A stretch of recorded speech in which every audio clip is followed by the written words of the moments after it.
recently talaga sa amin, sa nakikita ko, when again, popularity alone, Marlon Tapales. Kasi he's heading to a mega showdown Yeah. with Naoya Inoue.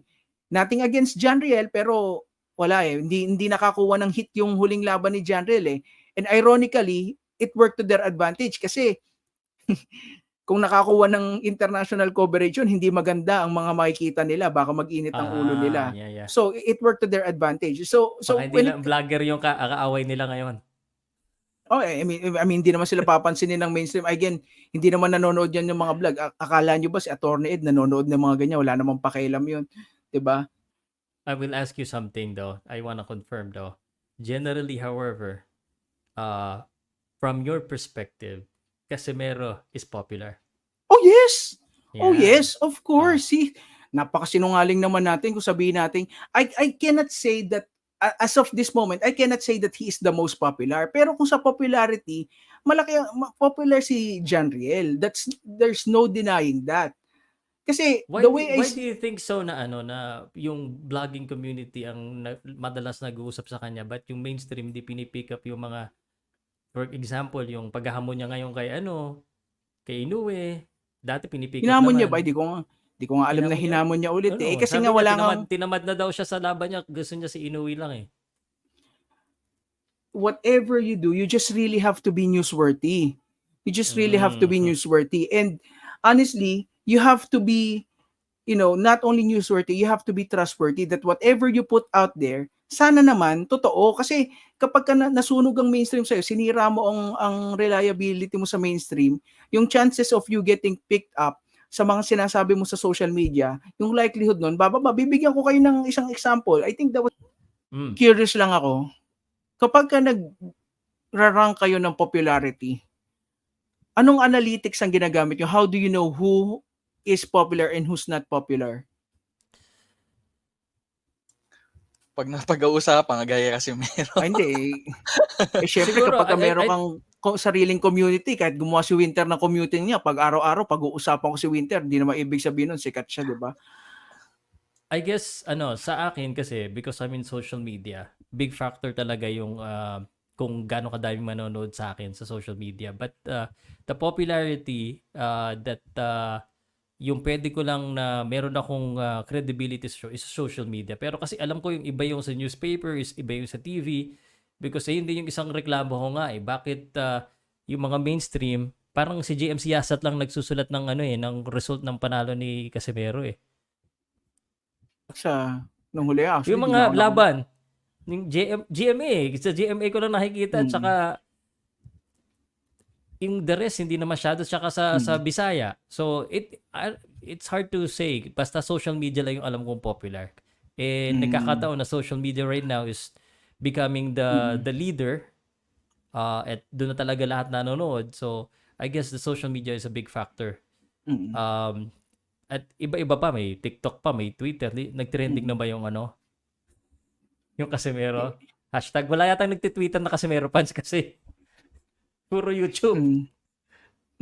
Kasi, well, unang-una, when it comes to popularity, lagi, I think sinabi ko naman to before, it has to be relevant. 'Di ba? Yung relevance and impact, yun yung top 2 criteria 'di ba? So, unlike sa mga tulad mo, Pao, or ni Winter, or ni Rob, ewan ko kung vlogger si Rob, kasi meron kayong focus na beat Pwede kayong mag-exhaust ng lahat ng time, energy, and effort nyo sa isang beat. When you say beat, ano ba yung ginagawa mo? Nasa boxing ka ba? Nasa basketball ka ba? Sa case ko, nasa boxing, MMA, and esports ako. Kasi you have all the time, you have all the space. 'Di ba? Para gawin ng na yun. Whereas sa mainstream media, kailangan talaga salain yung pinaka-relevant news 'di ba? So it has to be, relevant enough to be, to be picked up by the mainstream media. Pangalawa, another factor is yung PR, 'di ba? Gaano ba kalakas yung makinarya na nag-ooperate sa likod mo? Kasi kung walang nagpo-push sa'yo, wala kayong tinatawag na sa PR na tinatawag namin na earned media, hindi talaga kayo mapipick up kasi kadalasan hindi ka madadala ng isang tao lang kahit gaano kasikat. Even the likes of Manny Pacquiao recognizes this. As you can see, Manny Pacquiao, throughout the years, he always thanked the media. Pero babalikan mo yung career ni Manny Pacquiao, ang dami ring brutal headline sa kanya. But he Yes. realizes the role that the media plays para sa kanya. Grabe ang mga brutal mga naging headline na ni Manny Pacquiao. I know that. At Pero hindi ko meron nakita pang sumagot si Manny dyan. sumasagot always siya kasi yan. there was a time na nagdemanda siya eh. Oo, pero Ng hindi yung katulad ng ganito na, alam mo na, na ano? Ano basta sabihin medyo mo? brutal, medyo bastos na eh. Talagang Ay, wala eh. nakikipaggantihan eh. Nakikipaggantihan talaga. Sa vlog? Content ka, Sa vlog content ba? ako. Oo. Ay, wala. Hindi ganun. Parang hindi ganun ang naalala style ko sa yung kwento ni Billboard. Boom Boom sa akin tsaka dalawa yung nagsabi sa akin. Alam mo, thankful tayo sa media kasi kahit gaano tayo kagaling, kung hindi tayo pag-usapan ng mga media, hindi nila malalaman. Hmm. So, it's Kasi a win-win. tulad nito, Is- Pao, Mm. you have your following, pero kasi itong ang kailangan, this is why mainstream media or what we call the mass media, this is why it's important. Kasi you get to penetrate other audiences tulad ni Winter, tulad ni Rob, ewan ko again, sorry Rob, I'm not sure if you're a blogger. Ikaw, kasi very specific yung target market mo eh. 'Di ba? Very specific ka. Niche. People go to you for, I don't know if they go to you for basketball. Sabi mo, nagba-basketball ka. I haven't heard you talk before sa basketball. Dati, nakilala kita kasi 'di ba, nakikita tayo sa MMA, 'di ba? Ang gulo-gulo mo pa doon sa Media Row, 'di ba? Nagbi-video ka sa boxing. What I'm sure of, what I'm sure of is people go to you and people are watching right now perhaps because of your boxing. Pero paano na yung mga taong they don't seek boxing news? Diba? How do you penetrate them? Paano na si Regular Joe, paano na si Tito, paano na si Tita, paano na si Lolo? Diba? Doon nagpe-play yung mainstream media kasi whether they like it or not, dadaan sa feed nyo eh. So, kami, when it comes to analytics, being in the mainstream, meron kami tinatawag na heat check, may heat scan kami. Tinitingnan talaga namin yan, yung World Wide Web. Unang-una kami, other than sa engagement ng post namin, other than sa views, tinitingnan namin yung reach. And more importantly, sino ba ang binabasa ng mga tao? Kasi we have the platform, we have the check. We can check, and in fact, we can actually check real time nga yung mga competitors eh, sinong mas binabasa. 'Di ba? Kung okay, nasan ba tayo at this time? Sino bang mas pinapanood? Sino ba ang mas mainit na website ngayon? So, ganun kami ganun kami nag-check. And recently talaga sa amin, sa nakikita ko, popularity alone, Marlon Tapales.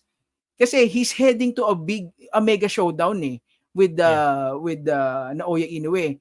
Nothing against Janriel, pero wala eh. Hindi nakakuha ng hit yung huling laban ni Janriel eh.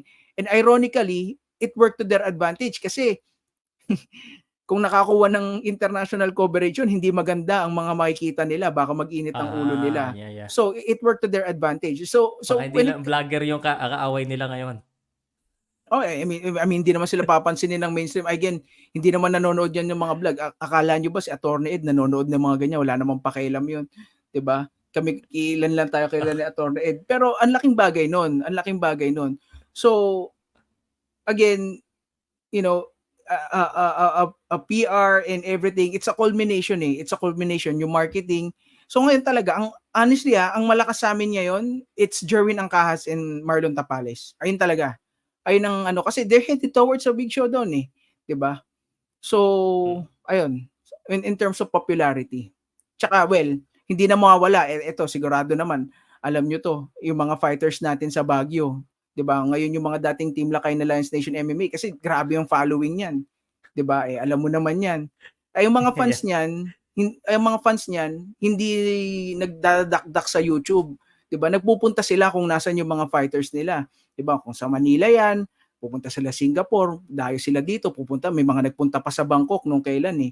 Kasi kung makuha mo lang yung fan base ng Norte, laking bagay na 'yan. Ako, tulad ko, lagi ako sinasabi, kino-content mo si gantong pangalan kasi madami kang views.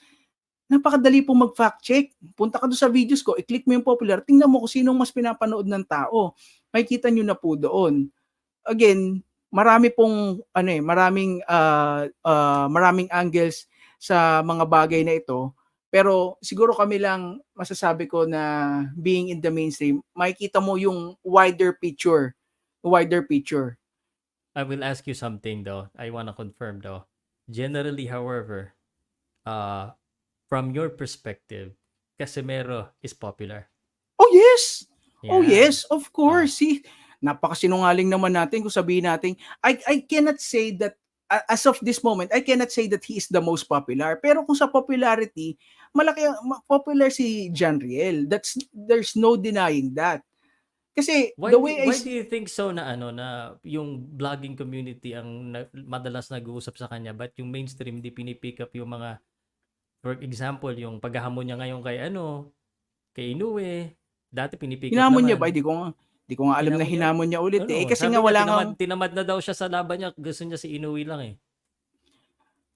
bakit hindi, okay, wait. So ang Di ba? tinatanong mo, bakit sa tingin mo hindi Sa pinipick ah? Oo, sa Amerika yung mga salita ni na Ryan Garcia, pick up yan ng mga mga salita ni na Mhm.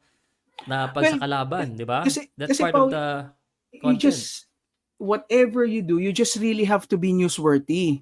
You just really have to be Mhm. newsworthy. And honestly, you have to be, not only newsworthy, you have to be trustworthy that whatever you put out there, sana naman totoo. Kasi kapag ka nasunog ang mainstream sa'yo, sinira mo ang reliability mo sa mainstream, yung chances of you getting picked up sa mga sinasabi mo sa social media, yung likelihood nun, bababa. Bibigyan ko kayo ng isang example. I think that was after the Rigondo fight, 'di ba nag-vlog sila ng na next na sa December, na Oya Inoue. Mm. Actually pati Inquirer ni-report 'yun eh. Pati Mm. Inquirer, sabi ni General Casimiro, nangyari ba? Hindi. So yung mga ganung bagay, you have to be trustworthy din sa mga sinasabi. Whatever information that you bring out there, it has to be accurate. Bigyan kita isang example. 'Di ba? Yung sino to, yung Pinoy Pawn Stars, nakita ko to eh, na-meet ko dun sa Boss nasa Toyo. Okad. Si Toyo, ayun, si Toyo. Yeah, 'Di ba yeah. 'di ba nasa siya ngayon? Nababalita siya ngayon kasi pinick up siya ng mainstream kasi yung parang anak ata ni Francis Magalona, 'di ba In-interview pick niya, up ng oh. mainstream. Oo, so Oh. he was able to penetrate the mainstream media because he was able to find something na Newsworthy. relevant and newsworthy. Pero I kita mo exist, bare. I exist. ayun, Yun, I yung exist, word. ayun yun. Pero Ah. balikan natin earlier this year, 'di ba? Earlier this year, 'di ba, ako nakilala ko talaga yung Toyo kasi before hindi ako nanonood eh, kasi nalaman ko siya dahil kay Janriel. Sabi ko, interesting to. So ibebenta niya yung belt niya, 'di ba? O anong sabi niya kay Toyo, 'di ba? Ang sabi niya, he is the current WBO 118-pound champion. Alam naman Sino ba natin na nandun sa video yun eh. Hindi ko Yung sa napanood. video. So your credibility takes a hit, 'di ba? So kung wala ka ng PR, wala nang naglalabi para sa iyo, tapos yung mga sinasabi mo sa social media ay hindi accurate, 'di ba? Yung likelihood talaga na makakuha ka, hindi it really does damage to your reputation. Kaya sinasabi ko dito sa mga sa Treasure, kailangan alalayan din yung mga fighters. Kailangan din kasi hindi ka mabubuhat ng hindi ka dadala ng one fighter alone. Hindi natin makukuha sa pagbablog kasi ano ba naman, sino ba tulad niya, sino ba namang nanonood dito? Tayo lang yung mga sabihin natin boxing fans, 'di ba? We have to penetrate the wider audience, and the only way you get to penetrate that is if you have a broader platform. Yun talaga eh. Correct. And that's why it's important yung mga athletes to go to different events. Kaya nga punta ka sa basketball events, pumunta ka sa celebrity events because you need to, get to know, para magkaroon ka ng parang Pacquiao, di ba? He's not just popular as a boxer. He's popular as a celebrity as a whole, yes, as an icon. Ang tinatawag sa mga ganyan, Pao, that's what we call those icons, those people, those boxers, they are what we call a household name. When you say a household name, you don't have to be a boxing fan. 'Di ba? Kahit saan ka pumunta, tanungin mo si Manny Pacquiao, 'di ba? Kilala na si Manny Pacquiao. You don't have to be a boxing fan kasi na-penetrate niya na yung casual audience, yung broader audience. Ako tulad ko, for example, my wife didn't know about the existence of Janriel Casimiro until nung narinig niya na pinag-uusapan at naging content ko. And that's okay. Kailangan lang trabahuhin. Kailangan lang may mga bagay lang na kailangan gawin in the background for him to reach that status. It's a collective effort, and kung marireach niya pa yung status na yun, I really don't know. Kasi, he's 34 years old right now, di ba? For what we know, he's like, I'm what,